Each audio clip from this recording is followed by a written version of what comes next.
దేశమంతా సంజు శాంసన్ ఫీవర్ పట్టుకుంది. ఎక్కడ చూసినా సంజు ది వారియర్ అని, సంజు బిగ్ మ్యాచ్ ప్లేయర్ అని సోషల్ మీడియా మోతెక్కిపోతోంది. ఎన్నో అవమానాలు, ఎన్నో నిరాశలు అయినా ఓపికతో ఉన్నాడు. ఆ ఓపికనే నేడు సంజు శాంసన్ని వరల్డ్ కప్ హీరోగా నిలబెట్టింది. ఒకప్పుడు టీమిండియాలో వాటర్ బాయ్గా బెంచ్ మీద కూర్చున్న సంజు ఈరోజు వరల్డ్ కప్లో టీమిండియాను ఫైనల్కి తీసుకెళ్లాడు. ఈ టీ20 వరల్డ్ కప్లో సంజు శాంసన్ స్టార్ట్స్ ఒక్కసారి చూద్దాం. ఆడిన ఇన్నింగ్స్లు 4, సాధించిన పరుగులు 232, బ్యాటింగ్ యావరేజ్ 77.33, స్ట్రైక్ రేటు 201. ఊచకోత మామూలుగా లేదు కదా. హాఫ్ సెంచరీలు 2, అత్యధిక స్కోరు 97.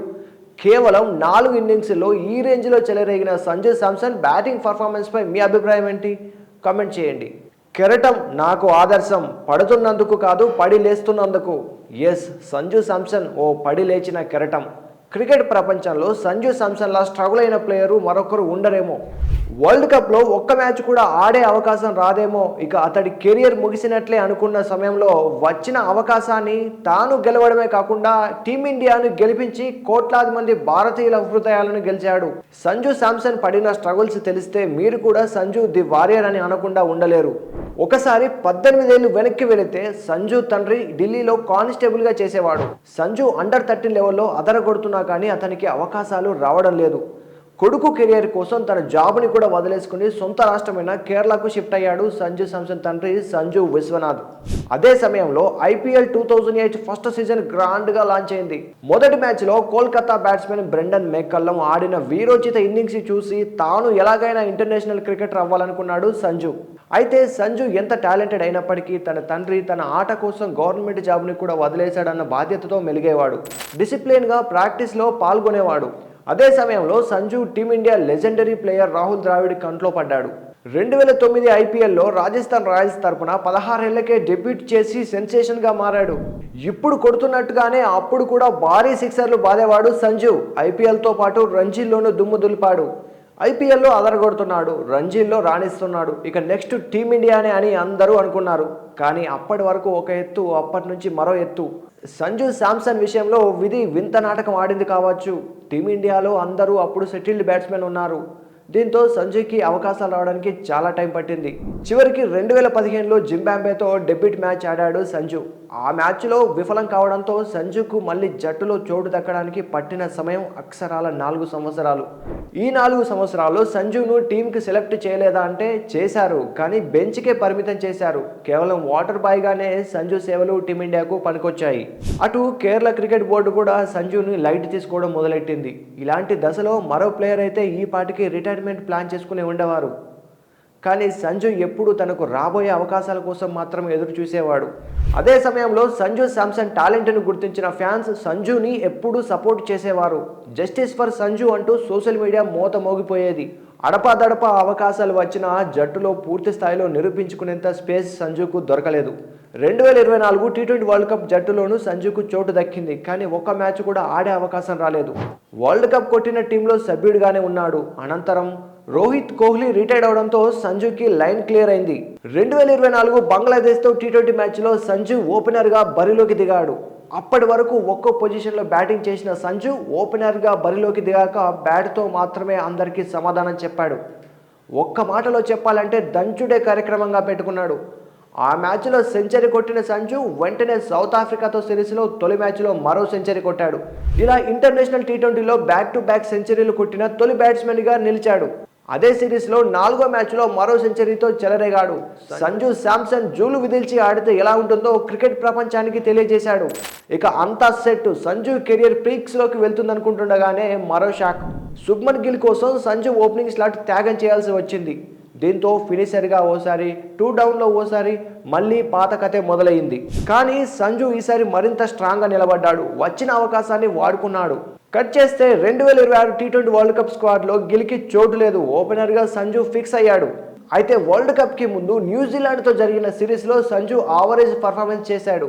దీంతో సయ్యద్ ముస్తక్ అలీ ట్రోఫీలో చితక్కొట్టిన ఇషాన్ లైన్లోకి వచ్చాడు. టీ20 వరల్డ్ కప్ లీగ్ మ్యాచ్లో సంజు బెంచ్కే పరిమితమయ్యాడు. కానీ పడిపోయిన ప్రతిసారి అంతకు ముందు సారి కంటే బలంగా లేవడం సంజుకి ఢిల్లీలో అండర్ 19 క్రికెట్ ఆడుతున్నప్పటి నుంచి అలవర్చుకున్నాడు. చిన్ననాటి నుంచి ఎన్ని ప్రతికూల పరిస్థితులు ఎదురైనా చిరునవ్వుతోనే ఎదురు నిలబడేవాడు. కాలం ఎప్పుడూ ప్రతి ఒక్కరికి మరో అవకాశం ఇస్తుంది. నీకు కావాల్సింది ఆ అవకాశాన్ని ఒడిసి పట్టుకోవడమే. ఈ సిద్ధాంతాన్ని సంజు చాలా బలంగా నమ్మాడు. అలా ఎదురు చూసిన సంజుకి లెఫ్ట్ హ్యాండ్ రైట్ హ్యాండ్ కాంబినేషన్లో భాగంగా వెస్టిండీస్తో మ్యాచ్ కోసం ప్లేయింగ్ 11లోకి తీసుకుంది team management. 2009 IPL debut, 2015 international debut. ఇప్పటిదాకా ఒక ఎత్తు, ఇప్పటి నుంచి మరో ఎత్తు. 2026 టీ20 వరల్డ్ కప్లో విండీస్తో డూ ఆర్ డై మ్యాచ్లో చేజింగ్ 196 పరుగుల లక్ష్యాన్ని చేసి ఒంటి చేత్తో టీమిండియాని సెమీస్కి చేర్చాడు. ప్రెజర్ మ్యాచ్లో టీ20 స్పెషలిస్టుగా పేరున్న సూర్యకుమార్ యాదవ్, అభిషేక్, ఇషాన్ విఫలమైన పట్టుదలతో బ్యాటింగ్ చేశాడు సంజు. సెమీఫైనల్ చేరాలంటే తప్పక గెలవాల్సిన మ్యాచ్లో అద్భుతంగా ఆడి హీరో అయిపోయాడు. తనలోని ప్రతిభకు న్యాయం చేయలేకపోతున్నాడనే విమర్శలను ఎదుర్కొన్న సంజు అసలైన మ్యాచ్లో సిసలైన ఆటను బయటకు తీశాడు. తనలోని షేర్ను ప్రపంచానికి చూపించాడు.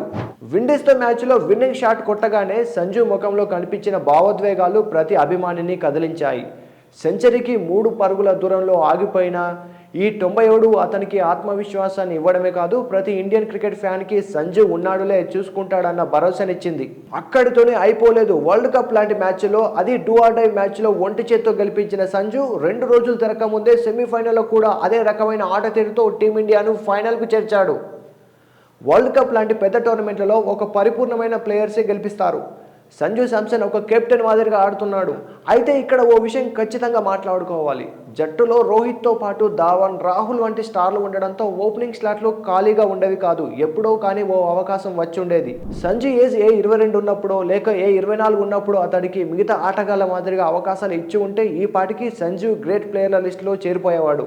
కానీ సంజు విషయంలో అది జరగలేదు. ఇలాంటి సమయంలో చాలా మంది వివాదాల్లో ఇరుక్కొని కెరియర్ని నాశనం చేసుకునేవారు. కానీ సంజు ఆటతోనే కాదు, క్యారెక్టర్లోనూ జెమ్గా నిలబడ్డాడు. ఎందుకంటే సంజు లాగా మరే ఆటగాడికి అన్యాయం జరిగినా తమ అసంతృప్తిని బహిరంగంగానే వెళ్లగక్కేవారు.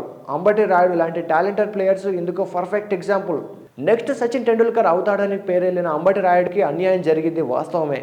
అదే సమయంలో తన నోటిదులతో 3D ప్లేయర్ అంటూ విమర్శలను మూటగట్టుకున్నాడు.